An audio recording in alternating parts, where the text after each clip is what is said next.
Hi, Barbie! Hi, Ken! I don't know about you, but I am psyched about the Barbie movie. Everything the pre-release marketing has shown me is that it's going to be fun, self-aware, and inclusive of different feminine ideals and definitions of strength and evaluating one's own value despite and through an imperfect societal lens. And pink! But Margot Robbie and Greta Gerwig's 2023 movie is not even close to the beginning of the Barbie cinematic odyssey. You may know there was a version meant to star Amy Schumer more than 6 years ago, but do you know what would have happened in the alternative world where that movie got made?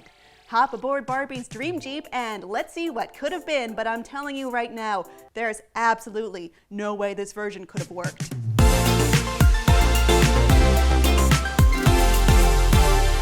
The year is 2016 and the Barbie movie starring Amy Schumer and produced by Sony will definitely be made soon and released in theaters sometime in the next 2 years. Right, well that didn't happen. According to Deadline in 2016, the original scope of the movie was this. In a fish out of water story reminiscent of films like Splash and Big, Schumer's Barbie gets kicked out of Barbie Land, basically because she's not perfect enough, is a bit eccentric, and doesn't quite fit the mold.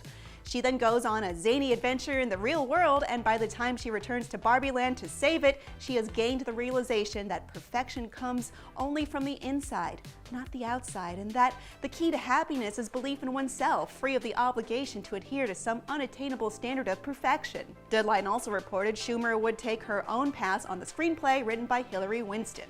Cute, if very predictable, I guess, but notably Schumer was supposed to have some amount of creative control over the script. According to an interview with The Hollywood Reporter last year, Schumer said she'd written Barbie as an inventor.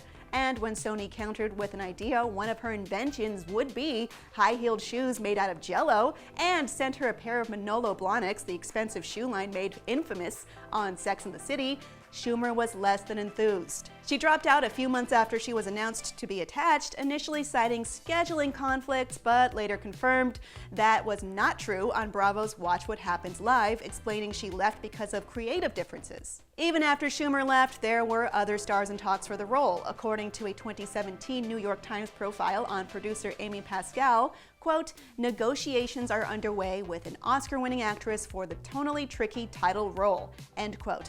And people had plenty of speculation on actors that kind of fit the bill, like Jennifer Lawrence, Brie Larson, Anne Hathaway, and Emma Stone, but these negotiations never solidified. Seems like they were only mere rumor, but that hardly matters because the vision at this point was never going to work. It was never going to be right. Inventing Jell-O shoes was never going to be right because how does Jell-O even figure in? Why would someone want footwear made of squishy food that could spoil? Be camp, but makes sense, Sony. And Jell-O Fun Barbie wasn't like this iconic, memorable doll, not like the many well-known outfits Margot Robbie has worn for the Barbie press tour or Ken's sweet rollerblades, which Barbie fans would certainly remember. I literally go nowhere without them. If this is an example of where they were going with this, then Amy Schumer was right to walk away, but that isn't to say her version was the right direction to go either. Locking Barbie in an inventor role was a choice and probably the wrong one. Barbie isn't necessarily an inventor. She's got tons of careers: fashion model, musician, doctor, president, game developer, robotics engineer, WNBA player, UNICEF ambassador, Olympic karate fighter, cowgirl, construction worker, Barbie. To give the central Barbie the job inventor is probably a weird move unless there's a wild shift right away or her job is meta-contextually to be an inventor of different kinds of Barbies themselves, the ultimate creator of Barbies.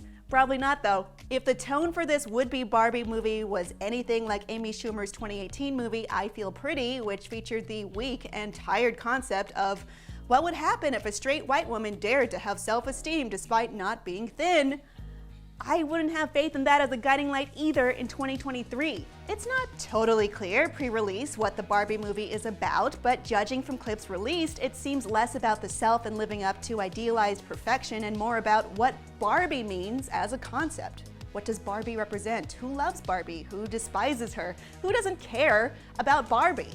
What does she mean to womanhood and girlhood? What does it mean to step away from a dream world and have an existential crisis? What happens when a fresh, naive soul gets confronted with unwanted sexualization like so many of us actually did? Me. Writer-director Greta Gerwig, who also wrote, directed, was Oscar-nominated for Lady Bird and Little Women, both nuanced and beautifully contradictory takes on the interior lives of women, seemed like a weird choice at first, but seems likely to bring surprising depth to the project beyond the already apparent killer visuals.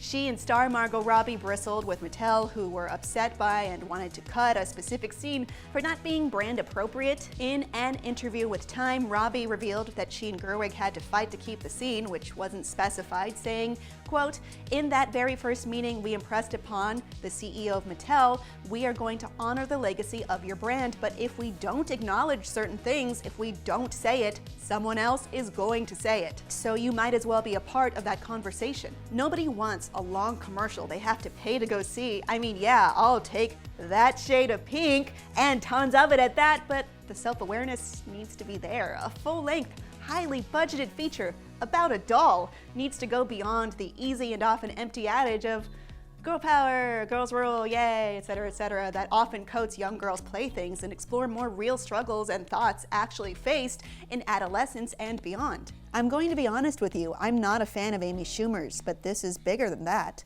I don't think the thesis points she drops in her movies or stand-up are very deep explorations of the idea and reflection of self, and they're pretty focused on just her. I'm not sure I would have walked away from her version of Barbie with any lingering questions or thought more deeply about what Barbie is and what our childhood dreams and adolescent nightmares mean as grown-ups who put down our dolls. I think Margot Robbie is an excellent choice. She at least appears to bring what you might expect Barbie to look like, robed in some serious fashion. But the Barbie brand is not a monolith. Barbie is not a single thin, blonde, straight woman in immaculate dresses. She's supposed to be every kind of woman. Every Barbie in the We Are Barbie campaign is Barbie. Every Barbie in Barbieland with Barbie is Barbie. Margot Robbie told Time, if Mattel hadn't made the change to have a multiplicity of Barbies, I don't think I would have wanted to attempt to make a Barbie film. I don't think you should say this is the one version of what Barbie is and that's what women should aspire to be and look like and act like, end quote. So in a way, Margot Barbie is a Trojan horse, your entryway, but not the entire greater idea. I really don't think the Sony or Amy Schumer version would have been this conceptual or dimensional, and this era pretty much makes that deeper dive an absolute necessity. Barbie has a strange kind of power, whether you liked her or not growing up. She's both one woman, a blonde Margot Robbie looking woman, and all kinds of women like fellow Barbies Issa Rae, Hari Nef, Anna Cruz Kane, and Nicola Coughlan. She's both a cluster of humanistic ideas and an injection-molded fake vacuous smile, the symbol of feminism and the enemy of it.